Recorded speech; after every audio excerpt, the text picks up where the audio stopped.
Сегодня мы с вами поговорим о деятельности известного якутского представителя якутского музыкального искусствоведения республики, известного якутского музыковеда, отличника культуры СССР, члена Союза композиторов Республики Саха-Якутия и России Зои Иннокентьевны Кириллиной. Буквально в начале этой недели, 12 апреля, Зоя Иннокентьевна справила свой день рождения. И, пользуясь случаем, еще раз хочу от имени коллег и администрации колледжа, друзей, поздравить ее с этим знаменательным событием и пожелать крепкого здоровья, талантливых, внимательных учеников, творческого вдохновения и благополучия во всех сферах жизни. Зоя Иннокентьевна – преподаватель музыкально-теоретических дисциплин Якутского музыкального колледжа имени Марка Николаевича Жиркова, доцент кафедры истории и теории музыки Высшей школы музыки Республики Саха-Якутия. Как музыковед она является пропагандистком якутской музыкальной культуры. Зоя Иннокентьевна родилась в небольшом поселке Чагда Алданского района, в семье председателя исполкома Алданского района. Отец Кириллин Иннокентий Георгиевич долгое время был главой Улуса. Прожив долгую и плодотворную жизнь, Иннокентий Георгиевич оставил о себе добрую память среди алданцев. За честный добросовестный труд он был награжден орденами Ленина, Трудового Красного Знамени, медалью за доблестный труд в годы войны, Великой Отечественной войны 1941-1945 годов, а также являлся почетным гражданином Алданского и Мегино-Кангаласского районов. Мама Кириллина Шамонова Вера Ивановна, по образованию бухгалтер. В последние годы своей жизни она работала в архиве. Брат Кириллин Лев Иннокентьевич, инженер-радиотехник. Зоя Иннокентьевна получила начальное музыкальное образование в детской музыкальной школе города Алдана Якутской ССР. Преподавателями будущего музыковеда по фортепиано стали Рима Александровна Скуковская и Александр Тихонович Никитин. Любовь Александровна Потанина вела сольфеджио, теорию и хор. Среднее профессиональное образование Зоя Иннокентьевна завершила в Якутском музыкальном училище в 1968 году по двум специальностям. Фортепиано, преподаватель Полина Константиновна Розинская, и теория музыки, преподаватели Герман Никандрович Ковраков и Алла Юрьевна Лукина. Высшее образование Зоя Иннокентьевна получила на историко-теоретико-композиторском факультете Московского государственного музыкально-педагогического института имени Гнесиных. Ныне это Российская академия музыки имени Гнесиных. Окончила она институт в 1973 году в классе профессора Натальи Сергеевны Кулиницкой. И тема ее дипломной работы звучала так: «Современная гармония в музыке для детей». Именно Наталью Сергеевну Гулиницкую Зоя Иннокентьевна считает своим педагогом и человеком, сформировавшим ее теоретическое мышление. Прекрасный преподаватель гармонии, дальновидный тактик в организации музыковедческого мышления, строгий критик и умный наставник, блестящий ученый, первый в стране автор систематического учебного пособия «Введение в современную гармонию», автор таких трудов, как «Методы науки о музыке», «Модернизм и постмодернизм» и многих других. Разносторонний музыковед, наставник десятков ученых. Считаю, что мне несказанно повезло оказаться в ее классе, и в настоящее время греют душу ее добрые и теплые слова.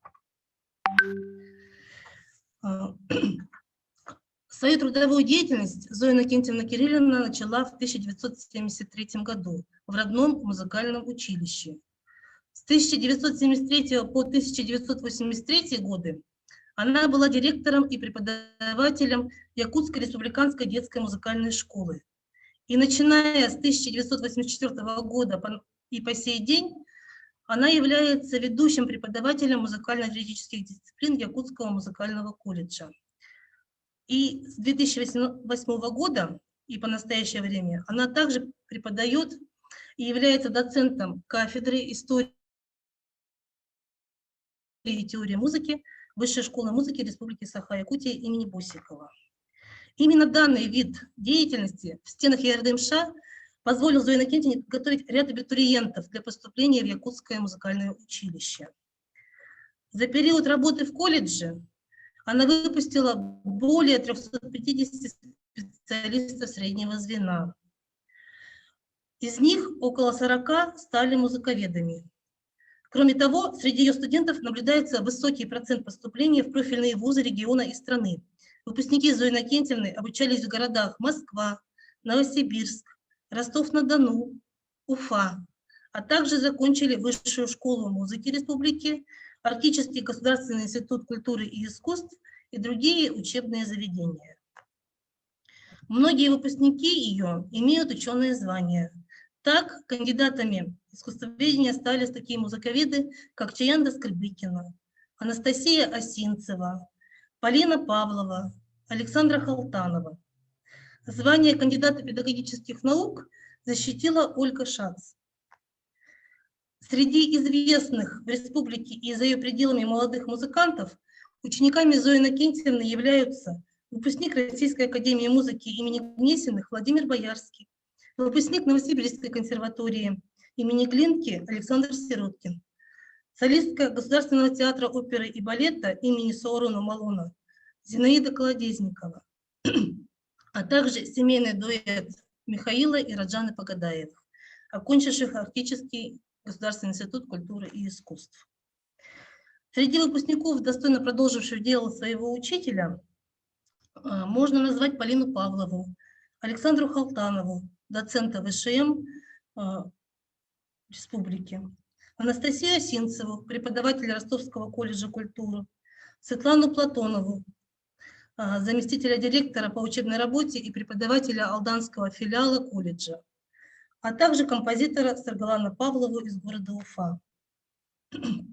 Выпускниками Зои Иннокентьевны Высшей школы музыки стали Ульяна Тайшина, Анна Баишева, Оксана Матвеева, Валерия Греб, Екатерина Белякова, Мария Степанова и другие. Являясь высококвалифицированным специалистом, около 50 лет педагог успешно ведет дисциплины музыкально-теоретического цикла, такие как сольфеджио, гармоническое сольфеджио, элементарная теория музыки, современная гармония, классическая гармония, анализ музыкальных произведений, методика преподавания сольфеджио, якутская музыкальная литература, а также музыкальная педагогика и методика преподавания профессиональных дисциплин в среднем и высшем звене. Многогранный талант и многолетний опыт работы особенно ярко проявились в создании Зои Иннокентьевной авторских курсов методики преподавания сольфеджио и ритмики, современной гармонии, якутской музыкальной литературы. Впервые в России Зоя Иннокентьевна разработала методику и ввела в практику работы отделения Олимпиады для теоретиков, традиция которых была продолжена в Сибири и на Дальнем Востоке. Впоследствии теоретические конкурсы «Страсти по теории» проводились и среди студентов исполнительских отделений училища. Также в 1970-е годы Зоей Иннокентьевной была введена открытая защита курсовых проектов по таким дисциплинам, как элементарная теория музыки, гармония, музыкальная литература, анализ музыкальных произведений и полифоний. Данная защита проводится и по сей день на отделении теории музыки. За годы своей профессиональной деятельности Зоя Иннокентьевна являлась заведующей отделением теории музыки, методистом колледжа, директором методического кабинета при Министерстве культуры Республики, заместителем директора по научно-методической работе и председателем методического совета колледжа. В эти годы наиболее ярко проявились деловые качества и организаторский талант Зои Иннокентьевны. Под ее руководством проводились научно-практические конференции и научно-методические конференции, конкурсы, учитель года и педагогический ринг, педагогические чтения. Оказывалась выездная методическая помощь, проводились семинары и курсы повышения квалификации для педагогов ДМШ и ДШИ, способствующие повышению педагогического мастерства преподавателей музыкальных школ. Систематически оказывалась методическая и кураторская помощь директорам и завучам. Было проведено первое лицензирование детской музыкальной школы. Я сейчас предлагаю вашему вниманию отрывок записи конкурса «Педагогический ринг», состоявшийся в 1994 году. Не должно умирать наше искусство, и не должно умирать наше уважение к людям, которые учат каждый день. Я с удовольствием приглашаю на сцену наших прекрасных преподавателей: Руслану Геннадьевну Жильченко,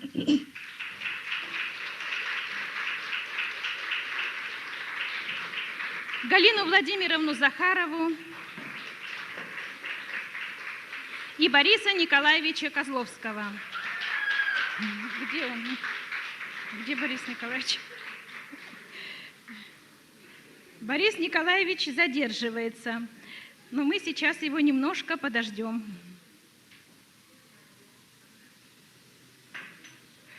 Так. Дело в том, что нам предстоит жеребьевка, но мы, вероятно, проведем ее без Бориса Николаевича. Вот, ему достанется оставшийся номер. Пожалуйста.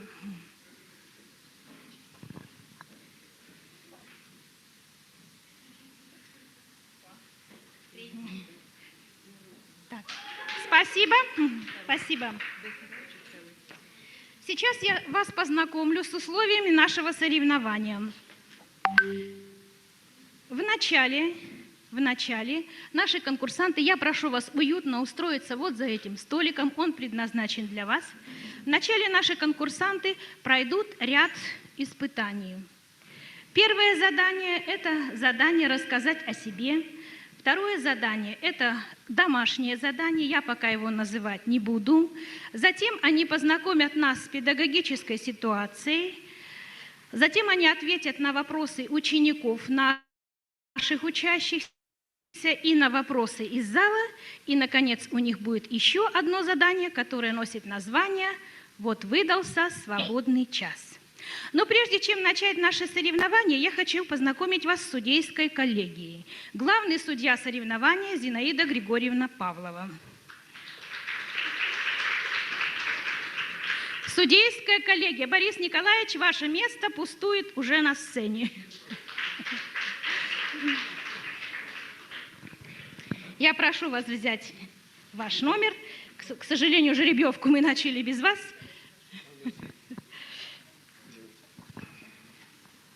Итак, наши почетные судьи. Николай Гаврилович Павлов, Инна Исаковна Перфильева, Марселеза Александровна Курганова, Татьяна Николаевна Нетесова, Варвара Николаевна Яковлева, Валентина Романовна Колодезникова, Лариса Ефимовна Амельяненко. Видеорежиссер и кинооператор, как всегда, Олег Васильевич Курганов. Секундант на ринге Галина Александровна Большешапова и судья на ринге ваш покорный слуга. Что же создаст нам хорошее настроение? А я думаю, что в нашем зале сегодня будет очень хорошее царить веселое, улыбчивое настроение. Я считаю, что и строгие жюри, и все наши присутствующие гости одарят наших конкурсантов самыми лучшими аплодисментами, самыми радостными улыбками, самой хорошей поддержкой. Аплодисменты, пожалуйста.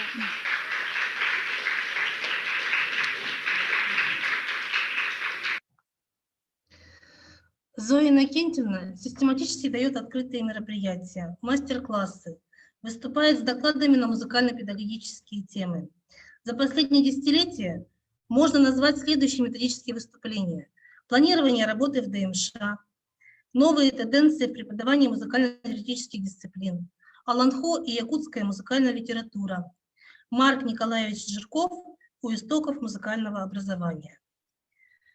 Как отмечает в своем интервью с Зоей Иннокентьевной Павлова Зинаида Григорьевна, ее коллега и подруга, ее очень уважают и ценят коллеги за ее профессионализм в разных аспектах деятельности. К ней обращаются за советом по вопросам методов преподавания, по проблемам исследования истории якутской музыкальной культуры, по различным организационным моментам. Как ведущий преподаватель-методист колледжа, Зоя Иннокентьевна активно принимает участие в курсах повышения квалификации, проводимых в ПЦК «Теория музыки» для преподавателей музыкально-теоретических дисциплин детских музыкальных школ и детских школ искусств. Так, в 2018 году состоялась КПК «Современные методики преподавания музыкально-теоретических предметов в ДМШ и ДШИ», на которых опытный педагог раскрыл темы «Вопросы методики преподавания сольфеджио», некоторые приемы работы на аналитических занятиях по музыкальной литературе, методика преподавания сольфеджио в ДМШ и ДШИ, слуховой анализ на уроках сольфеджио, самостоятельная работа учащихся в курсе сольфеджио в ДМШ и ДШИ. Ею также были проведены открытые уроки на тему «Шаги к диктанту», развитие навыков сольфеджирования и мастер-класс по ИТМ на тему «Аккорды». В декабре 2020 года на КПК «Творческие задания в курсе музыкально-теоретических дисциплин» были разобраны и показаны в подробных презентациях темы «Творческие задания в процессе изучения метроритма» и элементы анализа в процессе изучения теоретических дисциплин. Многие годы Зоя Иннокентьевна посвятила работе методиста, являясь рецензентом дипломных работ, выпускных квалификационных работ, программ учебных предметов и дисциплин, научных и методических изданий, нотных сборников, составляя отзывы на концертные выступления и деятельность ведущих музыкантов-исполнителей Якутии. Как научный руководитель Зоя Иннокентьевна ежегодно подготавливает студентов Якутского музыкального колледжа и Высшей школы музыки к участию в научно-практических конференциях различного уровня. Она умело руководит ими, часто обращаясь к якутской музыкальной тематике. И юные исследователи под ее чутким и умелым руководством самостоятельно разрабатывают темы по четкому выстроенному плану с изучением первоисточников и подробным анализом музыкального материала. Зоя Иннокентьевна Кириллина ведет обширную научно-публицистическую и пропагандистскую деятельность. Один из первых опытов, по словам музыковеда, стал очерк о певице Шепелевой, который вышел в книге, посвященной Якутскому драматическому театру. Она также является соавтором совместно с профессором Новосибирской государственной консерватории Михаила Ивановича Глинки Ниной Ивановной Головневой первого в истории Якутии учебника «Якутская музыкальная литература», а также автором библиографических буклетов об известных якутских композиторах Николае Савельевиче Берестове, Захаре Константиновиче Степанове и известной пианистке, преподавателе Высшей школы музыки, академике Академии духовности Юноне Михайловне Упхоловой. В 2016 году при содействии коллектива Высшей школы музыки вышел сборник статей Кириллиной Зои Иннокентьевны о музыке и музыкантах. Монография включает в себя статьи о музыкальном профессиональном искусстве Якутии, публицистические очерки и доклады о музыкантах, исполнителях, музыковедах и композиторах, методические работы и статьи, отражающие музыкально-критическую деятельность автора. Статьи сборника, как отмечает сам автор, являются результатом многолетних наблюдений музыковеда за процессом становления якутской профессиональной музыки. В научно-методических сборниках и материалах по результатам различных конференций были опубликованы статьи о Гранте Григоряне, Захаре Степанове, Кирилле Герасимове и других композиторах Якутии. В периодической печати опубликовано большое количество статей музыковеда о событиях музыкальной жизни республики и деятелях музыкальной культуры.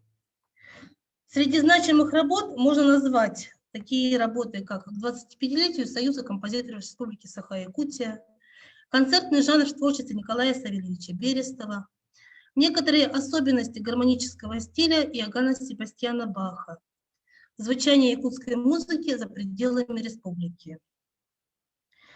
Ряд материалов посвящен вопросам музыкального воспитания.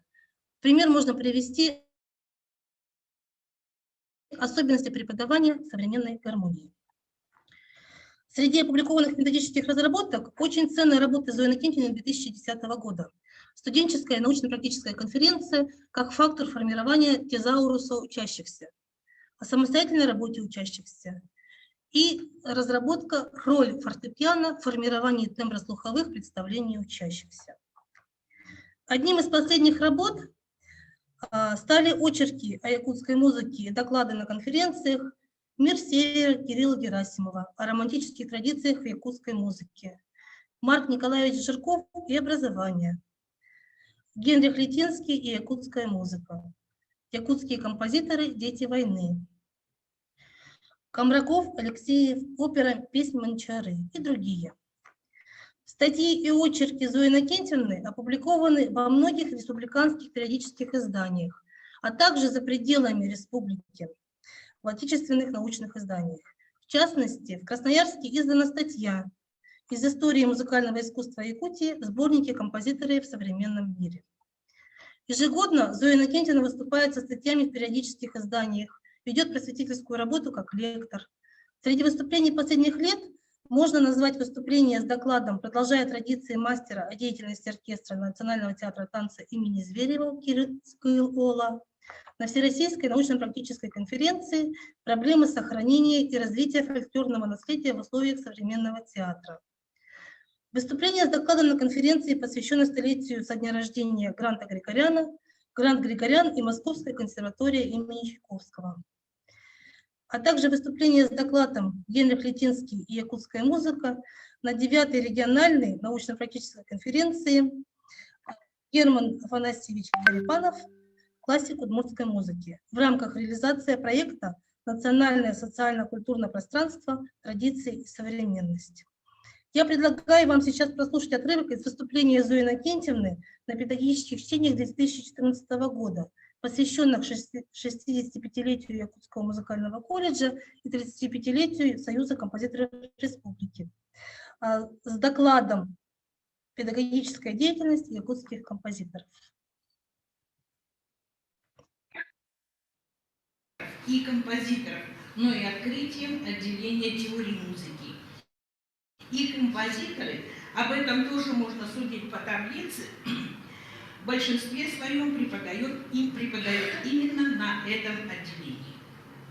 Особую благодарность все музыковеды, композиторы, исполнители старшего поколения возносят Герману Никандровичу Комракову.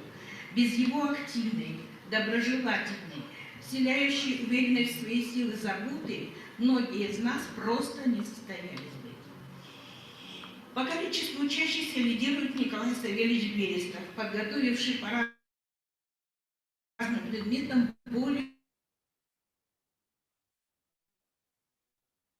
600 учащихся. Заметный след педагогики оставил Сергей Владимирович Белоголов, талантливый композитор-песенник, ныне работающий в Москве. Нельзя не упомянуть о композиторах-пианистах Вишкареве, Каце, внесших огромный вклад в процесс подготовки учащихся классов фортепиано. В то же время постепенно зрели и мужали представители музыкальной элиты региона. Степанов, Ксенофонтов, Герасимов, Иванова, Неустроев, Сазонов, Самойлов – все они начинали как исполнители, в большинстве своем как народники. Только Полина Иванова – пианистка. Первые педагогические опыты у всех связаны с преподаванием игры на инструменте, работой с коллективами, с сольным исполнительством. Причем происходило это не в столице республики, а в небольших поселках. В Кобяне начинал Степанов, в Вилюйске Ксенофонтов, в Соскылахе Иванова, в Амге Неустроев и так далее. Талант и трудолюбие помогли нашим композиторам овладеть труднейшей профессией и еще внести свою лепту в педагогику. Можно только поражаться огромному педагогическому стажу. Степанов 57 лет, Ксенофонтов 48 лет, Неустроев 41 год, Иванова 38 лет, Герасимов 33 года. Неудивительно, что количество их учеников переваливает за сотню.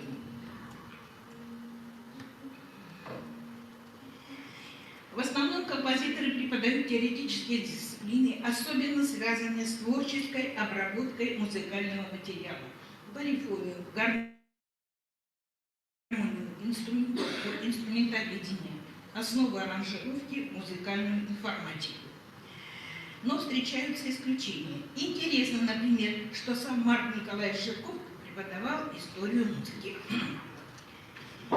Порой композиторам приходилось закрывать собой амбразуру катастрофической нехватки кадров, как, например, случилось с Берестовым, когда в начале 70-х годов они остались на теоретическом отделении вдвоем с Галиной Григорьевной Алексеевой.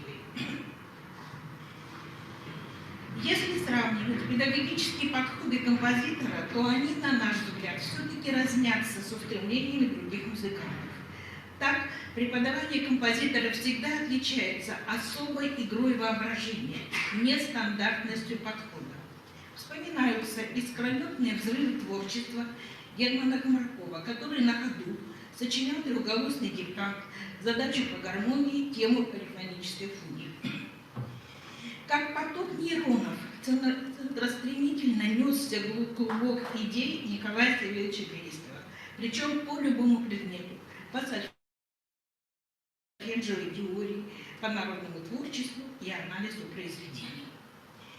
Композиторов в то же время отличает глубинное погружение в изучаемый предмет, которому он посвящает новое сочинение. На учебный процесс проецируется умение сочетать специальное и неспециальное музыкальное содержание. Идеи, предметы внешнего мира, человеческие эмоции, все то, что составляет неспециальное содержание, сочетается в трудах композитора с выразительными возможностями специальными. Это тембр, интервал, аккорд, лад, ритм, метр, фактура, архитектоника. В этой связи поражает энциклопедический подход, всестороннее знание темы, который Владимир Васильевич Ксенофонтов при написании нового сочинения, опираясь на религии разных народов, на историю, философию, культурологию. Композитор, исполняя произведения других авторов, комментируя их, привносит свое видение и знание процесса рождения музыки, ее интонационную сущность. Когда Валерий Геннадьевич Кац объяснял и играл второй концерт Рахманинова, сбегалось все училище. Композитор, особенно ведущий теоретические дисциплины полифонию, гармонию, анализ музыкальных произведений, инструментоведение, легче и точнее объясняет алгоритм преобразования музыкального материала, перестановку, дублировку, варьирование, орнаментирование, регистровку и прочее. По словам композитора, музыковеда, члена Союза композиторов России Елены Юрьевны Хорошиной, музыковед – это штучный товар, а лектор-музыковед в особенности. Выступать на сцене очень непросто. Я прошла долгий путь, прежде чем почувствовала себя вправе говорить со взрослой публикой на равных. Музыковед-лектор должен многое знать и многое уметь, а главное – любить и очень уважать зрителей, которые пришли на концерт. Удерживать внимание зрителей нужно не только интересным рассказом, но и на актерском режиссерском уровне. И слова выпускницы Зои Иннокентьевны, кандидата искусствоведения, музыковеда Чаяны Кимовны Скребыкиной, подтверждают это. Вступительное слово к концерту в исполнении Зои Иннокентьевны – это интереснейшая лекция со множеством открытий. Узнаешь столько нового, актуального о творчестве композитора, эпохи и стиля. Она провела около 60 концертных программ разного жанра. Вышли в эфир ряд радио и телепередач. За этим стоит нелегкий труд. Постоянное изучение свежайших первоисточников в нашем мире все так меняется. Так быстро, просто моментально. Одним из последних выступлений Зои Иннокентьевны на тему «Якутская музыка для детей», прошу прощения, одним из последних выступлений можно назвать участие Кирилловны Зои Иннокентьевны в фильме радиопередачи НВК «Саха» к 90-летию Захара Степанова из серии «Хранители времени», которая вышла в эфир 1 марта 2020 года. Сейчас мы с вами посмотрим еще одно выступление Зои Иннокентьевны на тему «Якутская музыка для детей» к вопросу анализа музыкального содержания, прозвучавшее на педагогических чтениях 2015 года, посвященной тематике работы над музыкальным произведением в процессе подготовки к исполнению. В этом году она породила прекрасную русскую хоровую школу Ломакина, открыл ее Балакирев. Гнесинская система, которая существует уже 120 лет, выпустила тысячи выпускников 3-4 уровней. В нашей стране программа Крупская и Луначарского тоже принесла очень много положительных зерен. Наконец, в Венгрии компания «Запоет школа, запоет страна», которую ввел Золтан Кодой, она вообще разлетелась по всему миру, так же, как и система Карла Орфа. Поэтому, да, а в нашей стране программа Кабалевского невероятно гуманная, невероятно целенаправленная на познание музыки. Но дело в том, что когда все это сходит на нижние ступени, когда за дело берутся преподаватели педучилищ, а не высокие профессионалы, эти идеи, они понемножку угасают. Вот, но я надеюсь, что в этот раз будет не так.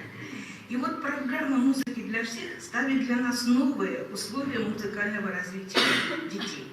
И одним из положительных моментов является обращение к музыке региональных авторов. Огромное количество литературы уже накоплено в нашей республике по всем специальностям, особенно по специальности фортепиано, которые рассчитаны на исполнение детьми и на слушание детей. Это и Григорян маленьким якутским музыкантом, Вишкарев, Инвенций, Ковраков, 12 миниатюр, Берестов, якутские акварели таежными трупами, Герасимов, День ребенка на птичьем дворе, хоровой сборник Жаворонок, Иванова, 12 маленьких прелюдий, Ксенофонтов, 12 прелюдий, Захар Степанов, Краски севера и ряд других авторов. Покажу вам только некоторые достаточно новые сборники.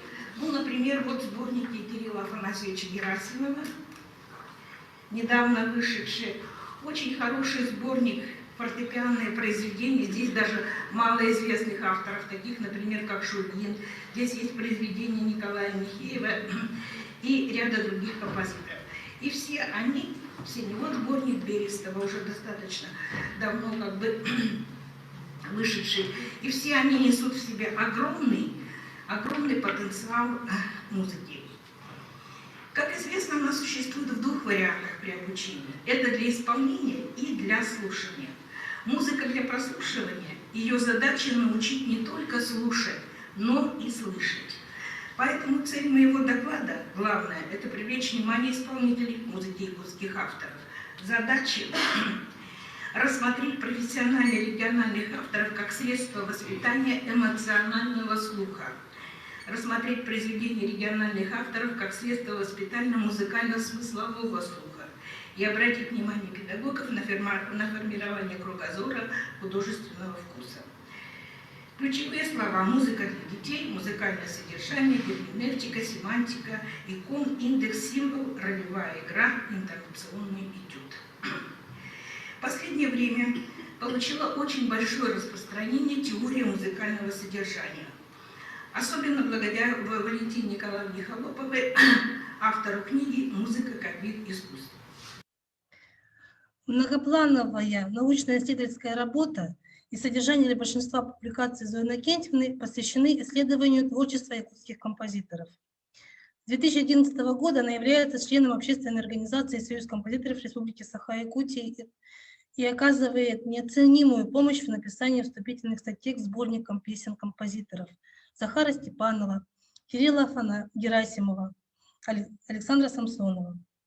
В пример можно привести сборник песен «Синяя ночь» и «Природа волшебные звуки» Кирилла Афанасьевича Герасимова, а также статью к вступительному к избранным произведениям для фортепиано «Якутские акварели» Николая Савельевича Берестова.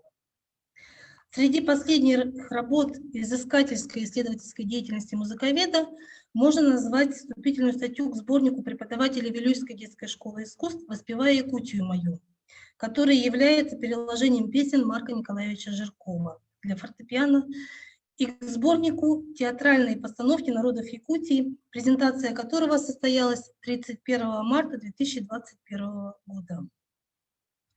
В данный момент в работе находится книга Зои Иннокентьевны «Александр Самсонов. Песенное творчество». Из методических трудов можно назвать лекции по методике преподавания сольфеджио. Очень правильно и емко Характеризует Зою Иннокентьевну слова первого якутского профессионального композитора Захара Константиновича Степанова. Зоя Кирилловна сделала для нас, композиторов, очень много. Мало кто из музыковедов так плотно работает с нами. У нее собран огромный фактологический материал о якутской музыке. Она всегда терпеливо, доходчиво, в доступной форме объясняет сложные музыкальные явления. Кроме высокого профессионализма, хочется отметить ее великолепные человеческие качества. Зоя Иннокентьевна является прекрасным педагогом и наставником. Еще одно выступление музыковеда на педагогических чтениях 2017 года, посвященных 120-летию основоположника якутской профессиональной музыки Марка Николаевича Жиркова, с докладом «Марк Николаевич Жирков у истоков якутской профессиональной музыки. Творческая командировка Жиркова и деятелей якутской культуры 1944 года в Москву». Давайте послушаем этот отрывок. Небольшая такая преамбула. Марк Николаевич Жирков, какую роль он сыграл для якутской профессиональной музыки? На мой взгляд, роль Марка Николаевича Жиркова сходна с ролью Михаила Ивановича Глинки в русской музыке. Почему? Потому что он как бы стремился скрестить богатейший национальный музыкальный пласт с теми европейскими традициями, которые существуют в западноевропейской музыке, которые сложились веками. Хотим мы этого или не хотим. Наши композиторы пишут квартеты, симфонии, трио, оперы и все те жанры, которые заложились и исторически проверены в западноевропейской музыке.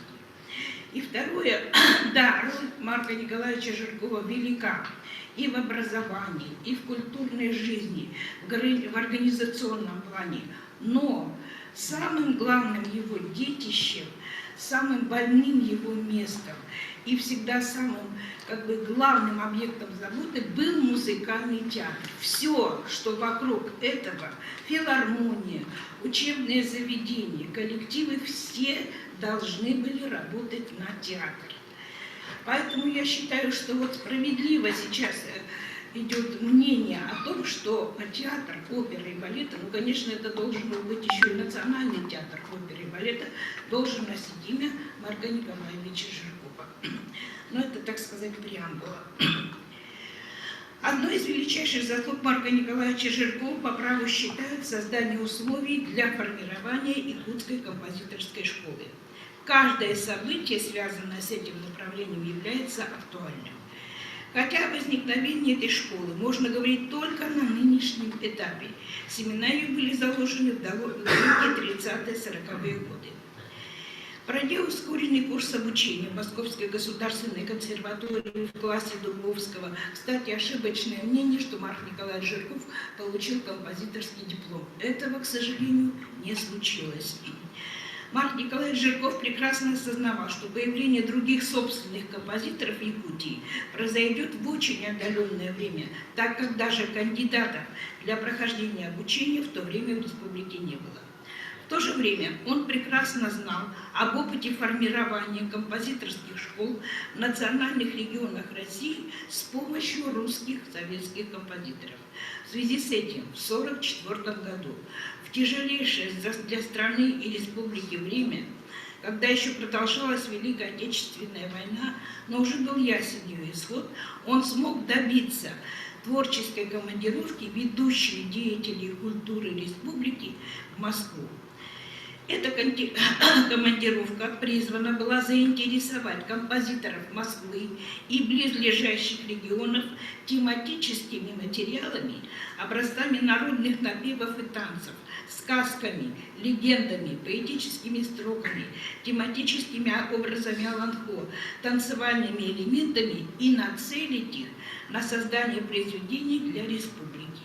Прежде всего, это касалось крупных сценических сочинений. То есть якутские деятели.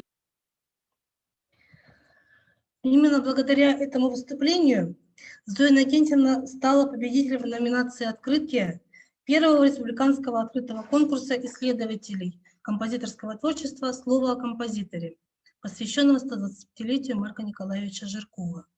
А также в июле 2017 года Педагог становится номинантом Всероссийского призового конкурса на лучшую публикацию в сфере образования 2017 года, проводимого Ассоциацией творческих педагогов России в городе Москва, предоставив публикации 3 статей «Педагогические заметки». Таким образом, Зоя Иннокентьевна Кириллина на протяжении многих лет ведет педагогическую, научно-исследовательскую, музыкально-критическую, научно-публицистическую, методическую и просветительскую работу, оказывая методическую помощь преподавателям детских школ искусств и детских музыкальных школ республики в виде лекций и мастер-классов, методических разработок, пособий, рецензий на учебные и методические пособия, рабочие программы преподавателей. К тому же Зоя Иннокентьевна многие годы является членом жюри музыкальных и творческих фестивалей, конкурсов различного уровня, где организаторами конкурсов очень высоко ценятся ее человеческие качества и высокий профессионализм. За свою многолетнюю плодотворную деятельность Кириллина Зоя Иннокентьевна была удостоена званий «Отличник культуры СССР», преподаватель-методист, ветеран труда, награждена почетными грамотами президента Штарова и Постоянного комитета Государственного собрания ИЛТУМЭН Республики Саха-Якутия за значительный вклад в развитие культуры и искусства Республики Саха-Якутия. Она также является стипендиатом Ассоциации попечительских советов Республики Саха-Якутия. И в заключение нашей встречи мне бы хотелось подытожить. Талант, творческое мышление, интеллект, яркая энергетика, огромная любовь к музыке, музыкантам, композиторам, а также к своим ученикам, поистине материнское отношение к этим ученикам, присущие Зое Иннокентьевне, отразились в творчестве музыковеда, педагога, просветителя и помогли внести неоценимый вклад в развитие музыкальной культуры нашей республики. Спасибо за внимание. Очень интересное такое подробное, содержательное сообщение о деятельности одного действительно из самых видных и значимых фигур среди музыковедов нашей республики, которая воспитала действительно не одно поколение якутских музыкантов, исполнителей. И вот мы услышали информацию, да, около 40 музыковедов. Это действительно очень много. И, конечно, бы еще раз хотелось от всей души поздравить дорогого учителя, мою учительницу, дорогую уважаемую Зою Иннокентьевну со знаменательным юбилеем и пожелать здоровья, вдохновения, неиссякаемого, оптимизма, духовных, жизненных сил. А мы всегда вас поддержим, всегда мы с вами, мы вас очень уважаем, любим. Вы для нас пример профессионализма, жизненной стойкости, крепости духа. Действительно, Зоя Иннокентьевна является очень высокопрофессиональным мастером своего дела. Это музыковед с московским гнесинским образованием, ученица знаменитой Гулиницкой, так сказать, ходячие учебники. Да, вот. У нас практически вот она продолжила тоже эту традицию, Зоя Иннокентьевна, соавтор первого и пока единственного учебника «Якутская музыкальная литература». И поэтому вот сегодня хотелось бы тоже еще раз поздравить дорогую нашего учителя, очень уважаемого наставника со знаменательной датой и пожелать всего самого-самого наилучшего и светлого. Махтал болун, олонходойду, музыканраттан, автораттан. Махтал, дорогая Зоя Иннокентьевна. Кирилл Афанасьевич, да? Да, я тоже хотел присоединиться. Зоя Иннокентьевна является в Союзе композиторов одной такой самой нашей опорой. Человек, который нас поддерживает всегда по первой просьбе, всегда отзывается. Ее вот такой ее взгляд на сочинение всегда вызывает у нас такой вот живой интерес. Ее отклик очень для нас важен. Человек, который как говорится, видит корень. И это является для нас очень большой такой моральной поддержкой. И я вот присоединяюсь к поздравлениям дорогой Зои Иннокентьевны со славной датой и а, э, желаю, Зои Иннокентьевна, еще долгое время оставаться такой же активной, и вы нам очень нужны. И спасибо Розалии Рашитовне за доклад, очень такой объемный и очень интересный. Спасибо.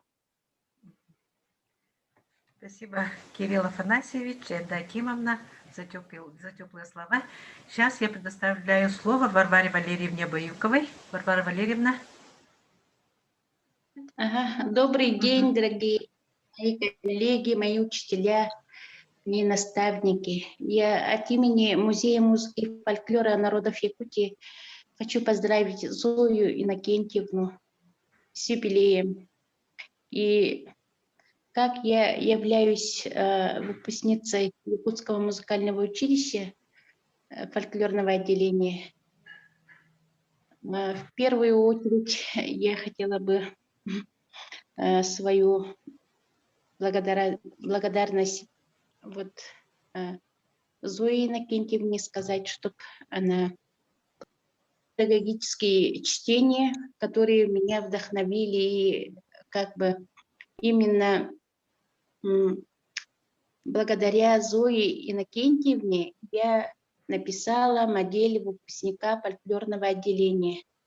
И я очень благодарна своей судьбе, что я являюсь таким человеком из той категории людей, которые вот именно были именно в сфере таких необычных композиторов, как Николая Савельевича Берестова я застала. Я была почти первой, которая вот это ее музей.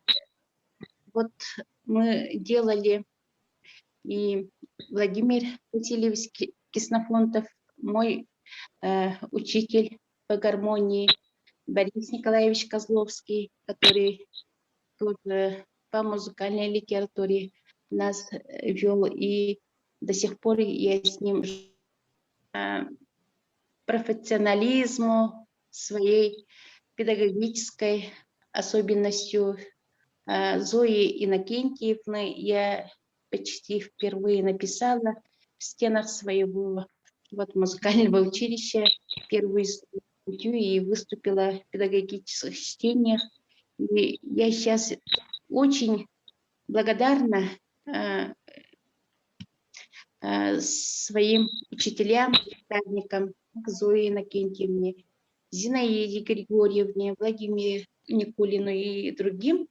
И я желаю ей здоровья, долголетия. И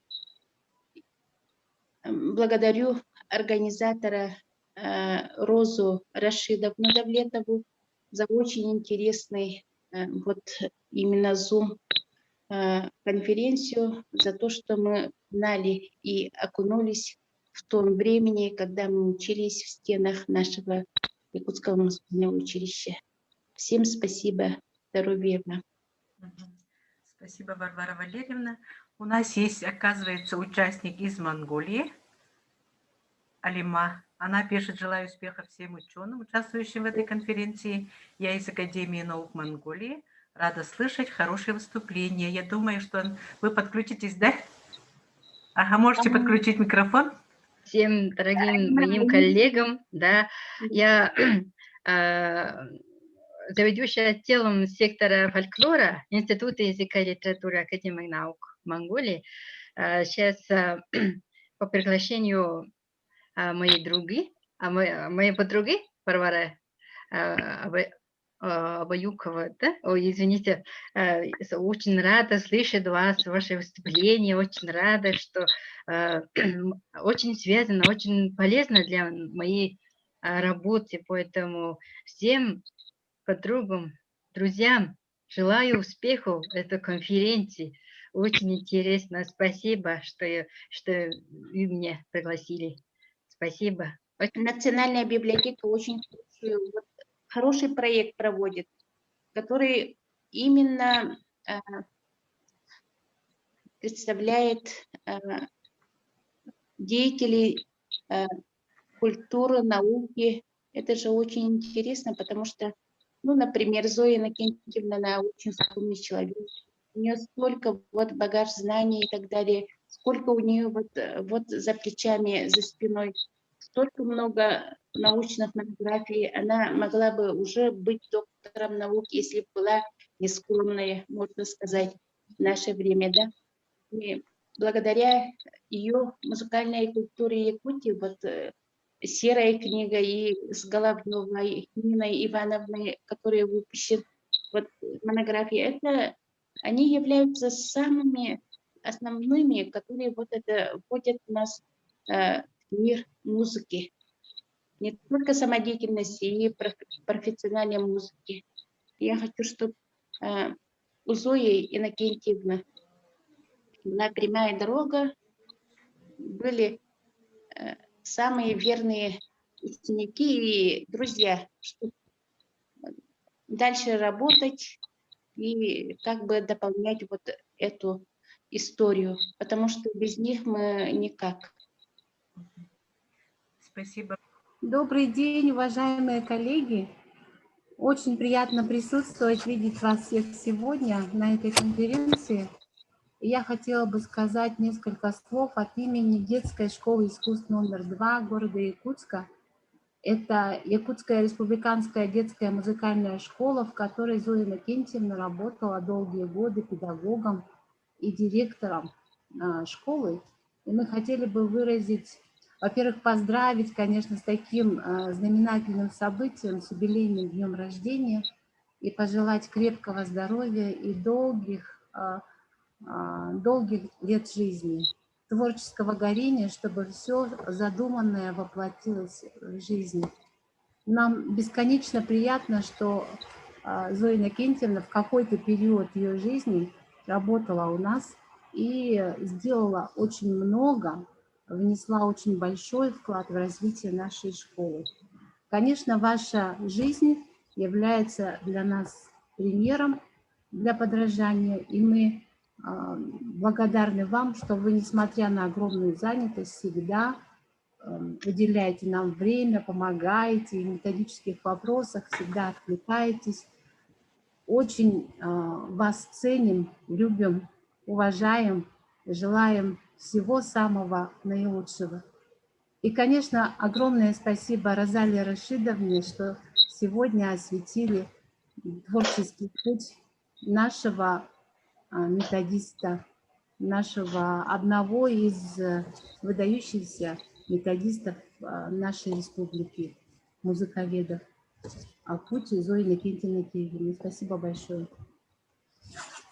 Спасибо. Зоя Иннокентьевна сама здесь, да? Так, Ульяна Тайшина пишет: спасибо Розалии Рашидовне за прекрасное и содержательное выступление. Также она пишет: дорогая Зоя Иннокентьевна, поздравляю с юбилеем.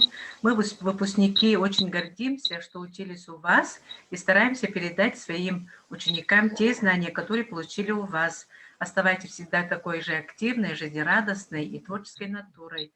Желаем крепкого здоровья, чтобы воплотить все задуманное. Мы вас очень любим и ценим. Вот. Всем большое спасибо. Огромное всем спасибо. От имени Национальной библиотеки тоже мы вас поздравляем, Зоя Иннокентьевна. Желаем вам здоровья, успехов в работе. Большое спасибо.